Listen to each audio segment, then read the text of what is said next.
नमस्कार दोस्तों, स्वागत है आपका आपके अपने YouTube चैनल पर। आज की इस वीडियो में हम बात करेंगे कि कैसे हम अपनी स्टेनोग्राफी को इम्प्रूव कर सकें। दोस्तों, इस वीडियो में मैं आप लोगों को जो टेक्निक्स बताने वाला हूँ, वो हिंदी और इंग्लिश दोनों स्टेनोग्राफी पे काम करेंगी। तो वीडियो के एंड तक बने रहिएगा, वीडियो को पूरी देखना ताकि आप लोग बीच में कोई ट्रिक मिस ना कर दें। तो चलिए बिना किसी देरी के वीडियो को शुरू करते हैं। देखिए, जब हम शॉर्टहैंड की बात करते हैं तो हमारे दिमाग में सबसे पहला वर्ड आता है आउटलाइन्स। ठीक, आउटलाइन्स कैसी होनी चाहिए हमारी? वो हम साइज़ में छोटी बनाएँ या हम साइज़ में बड़ी बनाएँ जिनसे हमारी स्पीड बिल्डिंग हो सके। शॉर्टहैंड का एग्ज़ाम पास करने के लिए आपको 2 चीज़ों की ज़रूरत होती है, स्पीड और एक्यूरेसी। अब ये स्पीड और एक्यूरेसी का क्या फंडा है ना, स्पीड और एक्यूरेसी दोनों के दोनों डिपेंड करती हैं आपकी आउटलाइन्स के ऊपर। जिस तरह की आपकी आउटलाइन्स होंगी, उसी तरह की आपकी स्पीड और एक्यूरेसी रहेगी, ठीक है? तो सबसे पहले हम बेसिक जो हमारा रूट कॉज़ है, उस पर काम करेंगे। हम अपनी आउटलाइन्स को ठीक करेंगे, ठीक है? देखिए, कई लोग क्या कहते हैं ना कि आपकी आउटलाइन्स जो है वो साइज़ में छोटी होनी चाहिए, आप छोटी आउटलाइन्स बनाइए, वर्ड छोटे बनेंगे तो आप ज़्यादा स्पीड में लिख पाएँगे, या कई लोग बड़ी आउटलाइन्स बनाते हैं, दोनों तरह की बातें होती हैं। इस वीडियो में मैं आप लोगों को ये समझाने वाला हूँ, बिल्कुल ग्राउंड ज़ीरो से कि आपकी आउटलाइन्स कैसी होंगी, आप कैसे प्रैक्टिस करेंगे और कैसे आप मेन डिक्टेशन और मेन पैसेज को लिखेंगे, ये सब इस वीडियो में मैं आप लोगों को बताऊँगा। ध्यान से सुनना, ठीक है? आउटलाइन्स का साइज़ आपका ना हमेशा स्टैंडर्ड होना चाहिए। अब स्टैंडर्ड से हमारा क्या मतलब है? आउटलाइन्स का साइज़ स्टैंडर्ड कैसे होगा? मैं आपको यहाँ पर बता देता हूँ, पहले स्मॉल आउट आपकी आउटलाइन्स क्यों नहीं होनी चाहिए? स्टैंडर्ड वाला मैं आपको पहले इसके बारे में बता देता हूँ, फिर मैं आपको ये बताऊँगा कि आपके आउटलाइन का साइज़ जो है स्मॉल क्यों नहीं होना चाहिए। स्टैंडर्ड से हमारा मतलब है क्या? ना तो बहुत ज़्यादा छोटी हो आपकी आउटलाइन, ना बहुत ज़्यादा बड़ी हो। कई लोग क्या करते हैं कि टाइम बचाने के लिए आउटलाइन छोटी लिखने लगते हैं, ऐसा उनको लगता है कि टाइम बचेगा इससे हमारा, या बहुत ज़्यादा पास-पास लिखने लगते हैं। ऐसा कुछ नहीं होता, आपकी आउटलाइन का साइज़ स्टैंडर्ड रहेगा और आप जो आइडियल गैप है, उसमें लिखेंगे, तो आपकी स्टेनोग्राफी बहुत अच्छी होती है। ठीक है? स्टैंडर्ड आउटलाइन बनाने का क्या बहुत बड़ा रीज़न ये है कि आपका हाथ जो है ना वो फ्लो में चलता है। आप जब स्टेनोग्राफी लिखेंगे तो आपके हाथ के ऊपर कोई एक्स्ट्रा प्रेशर फ़ील नहीं होगा आपको, आप फ्लो में लिखेंगे उसको, और जितना ज़्यादा आप फ्लो में लिखेंगे उतनी ज़्यादा स्पीड आपकी इंक्रीज़ होगी, ठीक है? तो चलिए, इसको एक एक्सपेरिमेंट से समझते हैं। आप हिंदी या इंग्लिश दोनों, आप कोई भी स्टेनोग्राफी करते हैं, आप इंग्लिश की स्टेनो करते हैं या हिंदी की स्टेनो करते हैं, एक एक्सपेरिमेंट करके देखना, ठीक है? 100 या 200 वर्ड का एक पैसेज लिख कर देखना अपनी नॉर्मल हैंड राइटिंग में। आप हिंदी वाले हिंदी में लिख कर देखना और इंग्लिश वाले इंग्लिश में लिख कर देखना, ठीक? उसके बाद कोई दूसरा पैसेज लेना, सेम 100 से 200 वर्ड को लिखना, और जो आपकी हैंडराइटिंग का एक्चुअल साइज है ना, उसको छोटा करके लिखना, वर्ड्स को छोटे करके लिखना। आपको ना एक एक्स्ट्रा प्रेशर फील होगा, आपको अपने हाथ के ऊपर एक एक्स्ट्रा प्रेशर फील होगा। अब ये प्रेशर जब आपको फील होगा, तो ये प्रेशर क्या करेगा? ये करेगा आपकी स्पीड को कम करने का काम। आपकी स्पीड कम होगी, डिक्टेशन तो मेन एग्जाम में अपनी स्पीड से चलेगी, 80 वर्ड्स पर मिनट या 100 वर्ड्स पर मिनट। अब जहां आपकी स्पीड डाउन हुई, वहां आपके वर्ड छूटने स्टार्ट हो जाएंगे, और जहां आपके वर्ड छूटेंगे, वहीं आपकी गलतियां चालू हो जाएंगी। तो स्पीड और एक्यूरेसी दोनों किस पे डिपेंड करेंगी? आपकी आउटलाइंस के ऊपर। इसीलिए मैंने आपको स्टार्टिंग में बताया कि आउटलाइन का साइज स्टैंडर्ड होना चाहिए, ठीक है? ये एक्सपेरिमेंट करके देखना आप लोग, फिर आप लोग समझोगे कि क्यों मैंने छोटी आउटलाइन बनाने के लिए मना किया है आपको, ठीक है? अब हम क्या करते हैं ना, स्टार्टिंग से ही, अच्छा, अब ये भी एक बात होती है कि भई अब तो हम शॉर्ट हैंड की स्पीड पर लिख रहे हैं, अब तो हमारी आउटलाइन इतनी बड़ी हो गई है या हम छोटी लिखते हैं, अब इसको कैसे चेंज करें? अभी टाइम है, एग्ज़ाम में 3 महीने हैं अभी, रिटन एग्ज़ाम में, रिटन एग्ज़ाम के बाद मेन शॉर्ट हैंड की तैयारी स्टार्ट होगी, तो अभी आप चेंज कर सकते हैं। अभी इतना टाइम है कि आप अपनी आउटलाइन्स को चेंज कर सकते हैं। चेंज कैसे करेंगे? चेंज ऐसे करेंगे कि आप लोग अपनी आउटलाइन्स के ऊपर धीरे-धीरे काम करेंगे। जब आप प्रैक्टिस करेंगे, तो प्रैक्टिस के अंदर स्टैंडर्ड आउटलाइन बनाने की प्रैक्टिस करेंगे। अब स्टैंडर्ड साइज़ होता क्या है? मैं आप लोगों को बता तो रहा हूँ बार-बार, स्टैंडर्ड साइज़ होना चाहिए। स्टैंडर्ड साइज़ एक्चुअल में है क्या? देखिए, सबसे पहले तो अगर आप रजिस्टर में या किसी कॉपी में प्रैक्टिस करते हैं, तो उसको बंद कीजिए। जो शॉर्ट हैंड के नोटपैड होते हैं ना, शॉर्ट हैंड के आपके जो नोटपैड होते हैं, ये नोटपैड लाइए, इन नोटपैड के अंदर प्रैक्टिस स्टार्ट कीजिए, ठीक है? हाँ, मैं स्टैंडर्ड आउटलाइन पहले आपको बताता हूँ। देखिए, हम जब ये नोटपैड है, इस नोटपैड की हम लाइनों को 2 तरह से यूज़ करते हैं। एक तो इनकी हाइट के अकॉर्डिंग, और एक इनकी चौड़ाई के अकॉर्डिंग। ये मैंने यहाँ पर बड़े में समझा रखा है इनको। स्टैंडर्ड आउटलाइन का साइज़ जो माना जाता है, वो ये माना जाता है कि ये जो इसकी हाइट है, इसका हम 60 से 70% यूज करते हैं। मतलब आप अगर कोई मान लिया सेकंड प्लेस का कोई स्ट्रोक बना रहे हैं, तो आपका वर्ड यहां तक या यहां तक आए तभी वो एक्यूरेट माना जाएगा। ये साइज होता है आइडियल साइज, जो कि स्टैंडर्ड कहा जाता है। इस अगर साइज की आप आउटलाइन बनाएंगे तो ना तो आपके हाथ को कोई एक्स्ट्रा प्रेशर फील करेगा आपका हाथ, और आप ना ये आउटलाइन बहुत ज्यादा बड़ी है कि आपका ज्यादा टाइम लगेगा, आप बिल्कुल फ्लो में लिख पाएंगे। ठीक है, समझे आप लोग? मैंने एक ये सैंपल के लिए यहाँ पर इसी पेन से थोड़े से वर्ड्स बनाए हैं, जो आपको देखकर समझ आ रहे होंगे कि मैं क्या कहना चाह रहा हूँ कि 60 से 70% यूज करना है हमें इस लाइन का। कैसे? इसकी हाइट का 60 से 70% यूज करना है। ठीक है, ये बहुत ज्यादा मैं टेक्निकल बातें आप लोगों को बता रहा हूँ। जो लोग नए हैं स्टेनोग्राफी में, जो अभी स्पीड पर आए हैं, उनके लिए तो बहुत अच्छी बात है कि उनको अपनी इनिशियल स्टेज पे ही ये सारी बातें पता चल गई हैं। और जो लोग काफी टाइम से कर रहे हैं, उनको पता चल रहा होगा कि ये कितनी डीप टेक्निकल बातें हैं।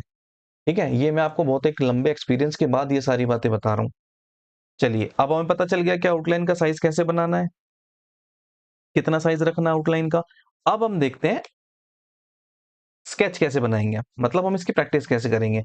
देखिए, आपने यहाँ देखा कि हमने इसका लाइन का यूज सीख लिया, हम ये आपने स्केच बनाया यहाँ पर पूरा, हमने यहाँ पर मान लीजिए स्केच बना दिया। आप 400 वर्ड से स्टार्ट करिए, अभी ज्यादा लोड देने की जरूरत नहीं है शॉर्ट हैंड के ऊपर, क्योंकि आपका रिटन एग्जाम भी पास है। आपके रिटन एग्जाम में अगर स्कोर अच्छा होगा तभी आप स्टेनोग्राफी के लिए क्वालिफाई करेंगे, और अदरवाइज उसका कोई मतलब रहेगा नहीं स्टेनोग्राफी का।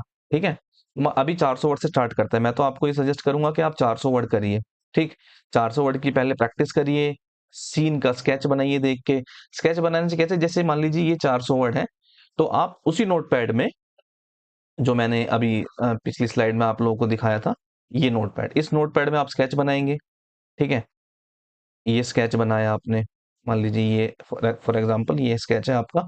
तो यहाँ पर आप जैसे आप स्केच बना रहे हैं, now sir honourable members will recall that the bill was introduced. ये मैंने तो ऐसे ही बस एग्जाम्पल के लिए बना के दिखा दिया आपको, एक्चुअल जो आउटलाइंस है वो पेन से पता चलती हैं या पेंसिल से। ठीक है, मैं आपको प्रैक्टिस करनी सिखा रहा हूँ इसमें कि प्रैक्टिस कैसे करनी है। ये आपने स्केच बना लिया, मान लीजिए यहाँ तक ये आपके 400 वर्ड पूरे हो गए हैं। ठीक है, अब स्केच कितने बनाने हैं आपको इस 400 वर्ड के? अभी आप 5 स्केच बना सकते हैं। ठीक, फिर इन 5 स्केच को आपको करना है डबल। डबल कैसे? इसको बोलते हैं डबलिंग प्रिंसिपल। डबलिंग प्रिंसिपल से हमारा क्या मतलब है, आपने एक स्केच बनाया, एक स्केच बनाने के तुरंत बाद आप अब उस स्केच को ना स्पीड के साथ डबल करेंगे। कैसे? जैसे now sir honourable members will recall that the bill was introduced, ऐसे उसी जो आपने स्केच बनाया उसी के ऊपर दूसरा स्केच बनाना है आपको स्पीड के साथ, ताकि आपके हाथ जो है वो प्रेशर झेलने के लिए तैयार रहे, कि जब स्पीड में डिक्टेशन आए तो आप लिख सकें।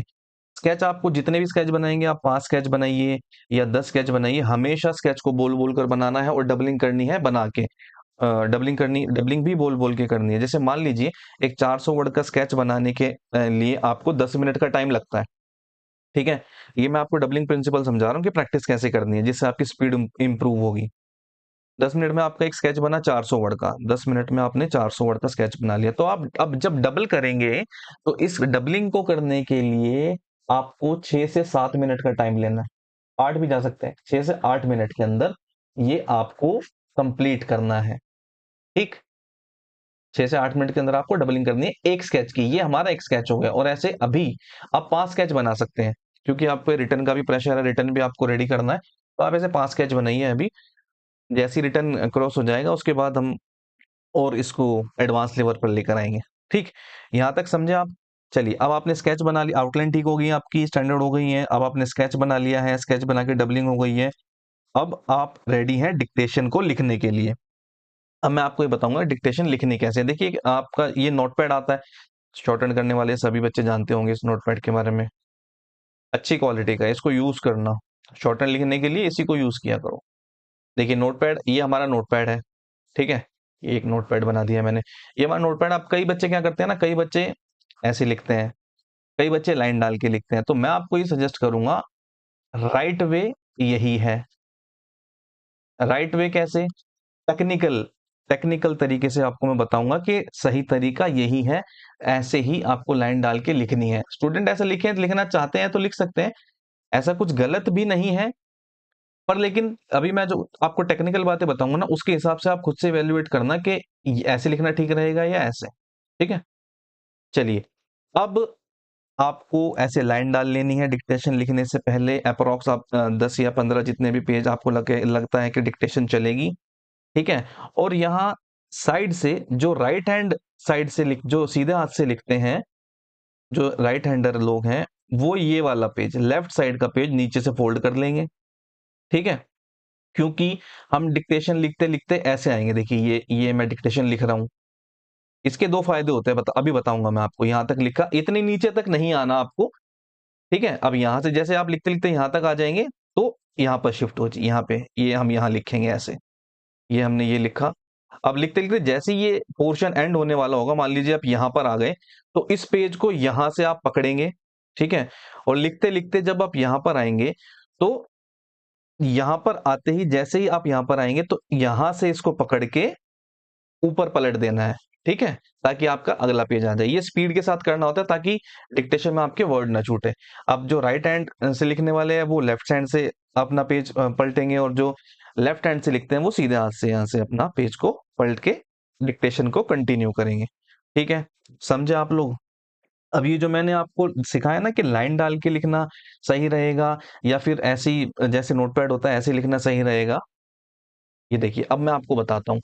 अच्छा, एक और बच्चों का क्वेश्चन रहता है कि सर ब्रॉड लाइनों में लिखें या नैरो लाइंस का, हम नैरो लाइन का नोटपैड यूज करें।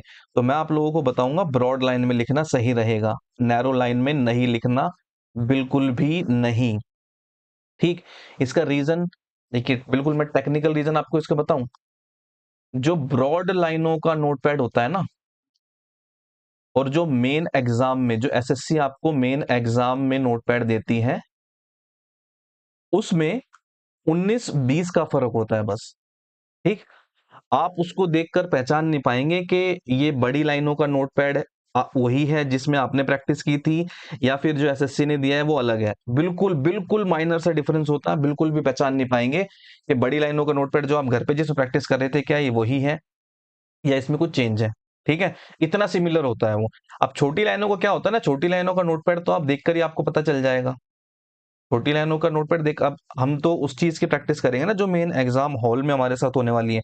जैसे कि आप लोग फुल मॉक की प्रैक्टिस करते हो, 200 नंबर का मॉक टेस्ट करते हो, क्यों? 100 नंबर का, 100 नंबर की इंग्लिश या 50 की जीके, 50 की रीजनिंग क्यों नहीं करते मेन एग्जाम से पहले? मेन एग्जाम से पहले आप मॉक टेस्ट क्यों करते हो 200 नंबर का? क्योंकि आपका मेन एग्जाम 200 नंबर का होने वाला है। उसी को सॉल्व करने की स्ट्रेटेजी सीखनी है आपको, उसी को सॉल्व करना सीखना है।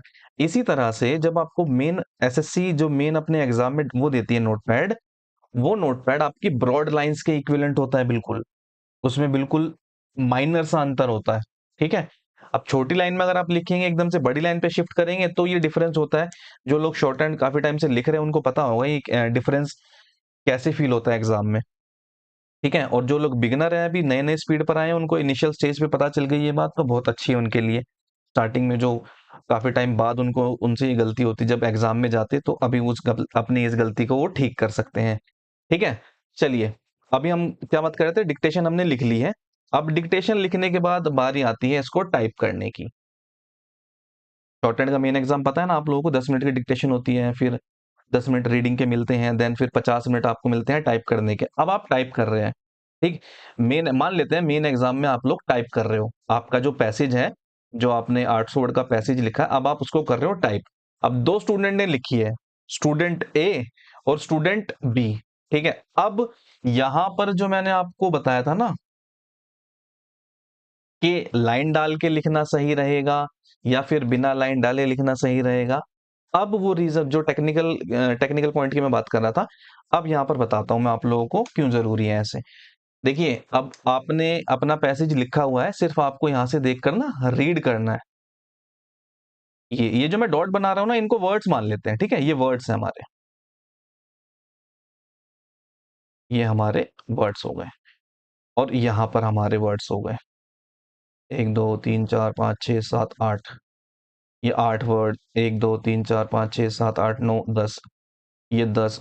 एवरेज मान लेते हैं यहाँ पे हमारे एक लाइन में 9 वर्ड आ गए, और यहाँ पे हमारी एक लाइन में कितने वर्ड आए? एक लाइन में यहाँ पे हमारे आए 4 से 5। ठीक है। अब टाइप करते टाइम होता क्या है ना, ये एक्सपीरियंस होगा उन बच्चों को जिन्होंने स्किल टेस्ट दिया है, जिन्होंने एसएससी का मेन या दूसरे किसी एग्जाम में मेन स्किल टेस्ट को दिया है। ये उन बच्चों ने तो एक्सपीरियंस किया होगा। नए बच्चों के लिए भी मैं बता देता हूँ, होता क्या है ना एग्जाम में, दो चीजें होती हैं। या तो आपसे डिक्टेशन बहुत अच्छी लिखी जाएगी, या फिर स्पीड या प्रेशर के चक्कर में आपसे वर्ड छूट जाएंगे, आपकी डिक्टेशन खराब होगी। दो बातें होती हैं। अब अगर अच्छी हो गई तो एक्साइटमेंट में कह लो, या फिर आपकी डिक्टेशन खराब हुई है अगर हो गई है तो प्रेशर में आके कह लो। टाइप करते टाइम ना एक बड़ी कॉमन मिस्टेक है ये, बहुत ही कॉमन मिस्टेक है। क्या होता है कि हमसे लाइन छूट जाती है, हमसे लाइन मिस हो जाती है। ठीक है, हमसे हो जाती है लाइन मिस। अब अगर इस केस में आपसे लाइन मिस होती है तो आपके 4 से 5 वर्ड गए। पर लेकिन अगर आप इस केस में आपकी गलती से लाइन छूट गई तो आपके 9 वर्ड गए, मतलब सीधी सीधी 9 गलतियां तो आपकी ऐड हो जाएंगी। ठीक है, ये रीजन, और ये कोई बड़ी बात नहीं है, पेज छूटना या लाइन छूटना कोई बड़ी बात नहीं है। एक्चुअली होता क्या है, जो स्टेनोग्राफी को काफी टाइम से करते आ रहे हैं ना, उन लोगों को पता होगा कि टाइप करने के बाद हमें मैच करनी होती है। मैच करते टाइम हमें पता चलता है कि हमसे ये वर्ड छूट गया था, ये लाइन छूट गई थी। ठीक, ये वो टेक्निकल रीजन था जिसकी वजह से मैंने आपको सजेस्ट किया था कि लाइन, पेज को लाइन से ब्रेक कर लेना है और फिर ऐसे लिखना है। ठीक है, अभी क्लियर हुआ? अभी आपको ये टेक्निकल पॉइंट समझ आए कि क्यों मैंने लाइन डालकर लिखने के लिए कहा था? ये जरूरी है बहुत। दो चीजें, ब्रॉड लाइन नोटपैड का यूज करना है और ऐसे लाइन डालकर लिखना है। ठीक है, डिक्टेशन कैसे लिखनी है मैंने आपको बताया, लिखते लिखते जब एंड पे आ जाएंगे तो पेज कैसे पलटना है, ये भी छोटी सी बात मैंने आपको बताई इसमें। ये बहुत बारीक बात है, ज्यादातर ये ऑफलाइन क्लासेस में ही हम लोग बताते हैं बच्चों को। पर लेकिन क्योंकि अभी आपका एग्जाम पास आ रहा है और वैकेंसी बहुत सारी है, तो मैं चाहता हूँ कि ज्यादा से ज्यादा बच्चे अपनी स्टेनोग्राफी को इम्प्रूव करके इस एग्जाम को क्वालिफाई करें। ठीक है, चलिए अभी हम बिल्कुल स्टार्टिंग से आते हैं। अभी यहाँ से हमने अपनी आउटलाइंस को ठीक कर लिया, ये हमने अपने आउटलाइन स्टैंडर्ड कर ली हैं। ठीक है, उसके बाद हमने लाइन का यूज करना सीख लिया, यहाँ पे हमने प्रैक्टिस करी, फिर हमने डबलिंग कर ली। अब हम रेडी हैं बिल्कुल डिक्टेशन लिखने के लिए, जो हमने प्रैक्टिस करी है उसको लिखने के लिए। हमारे इस प्लेटफॉर्म पे आपको आपको तैयारी करने का क्या फायदा होगा ना, इसमें एक अलग टेक्निक के साथ आप लोगों को डिक्टेशन बोली जाएगी, जो बहुत कम टाइम के अंदर आपकी ज्यादा स्पीड इंक्रीज करती है, कम एफर्ट्स के साथ आपको ज्यादा बेनिफिट देती है। ठीक है, होगा क्या बेसिकली, स्ट्रक्चर क्या रहेगा क्लास का, जो आपको, क्लास इन द सेंस एक तरह की क्लास ही मान सकते हैं उसको, आप लोगों को तो वीडियो मिलेंगी। 30 मिनट कंटिन्यू आप डिक्टेशन लिखेंगे, चाहे वो 80 वर्ड्स पर मिनट पे हो, 100 वर्ड्स पर मिनट पे हो। ठीक है, ये पता चलेगा आपको जब आप फाइनल पैसेज लिखेंगे। फाइनल पैसेज आपका कुछ भी हो सकता है, 80 वर्ड्स पर मिनट या 100 वर्ड्स पर मिनट, वो आप अपनी स्पीड के अकॉर्डिंग लिखना। ठीक है, कि आप अभी कितनी बिल्कुल बिगिनर है तो 80 वर्ड्स पर मिनट पे जा सकते हैं, थोड़े एडवांस लेवल पे हैं, जिन्होंने एक दो स्किल टेस्ट दिया हुआ है, जो 80-90 की स्पीड लिखते हैं वो 100 पर लिख सकते हैं। ठीक, जैसे आपको मैंने प्रैक्टिस बताई है अभी, यहाँ पर ये आपने स्केच ऐसे लाइन का यूज किया, उसके बाद आपने स्केच बनाया, स्केच बनाने के बाद आपने डबलिंग की।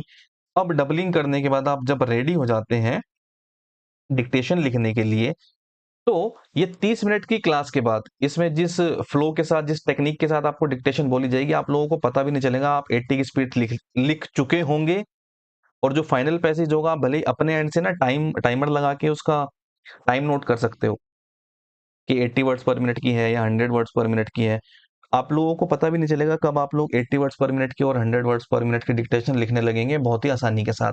जो लोगों ने इतना ज्यादा मिथ बनाया हुआ है कि 1 साल लगेगा या 1.5 साल लगेगा, इस स्पीड को रीच करने में इतना टाइम नहीं लगता।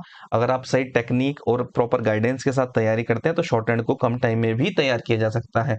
कम टाइम पे यहाँ पर मेरा मतलब है 8 से 9 महीने में आप, या 10 महीने में कंटिन्यू करते हैं तो 100 की स्पीड को टच कर सकते हैं। ठीक है, तो आई होप ये वीडियो आप लोगों को अच्छी लगी होगी, मैंने इसमें काफी बारीक और टेक्निकल पॉइंट डिस्कस किए हैं।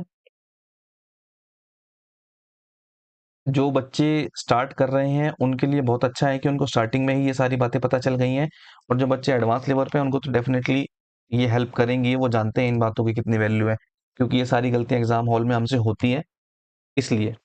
ठीक, तो अगर ये वीडियो आप लोगों को अच्छी लगी हो तो वीडियो को लाइक करना, शेयर करना और चैनल को सब्सक्राइब करना। और दूसरा, इसी के साथ-साथ हम आप लोगों को ना अभी थोड़े टाइम में ये बुक भी स्टार्ट करने वाले हैं। जो जो लोग स्टेनोग्राफी सीखना चाहते हैं, कुछ बच्चे होंगे जो स्टेनोग्राफी अभी सीखना चाहते होंगे, तो 2 से ढाई ढाई महीने के अंदर या 3 महीने के अंदर हम बुक आप लोगों की कंप्लीट करवा देंगे।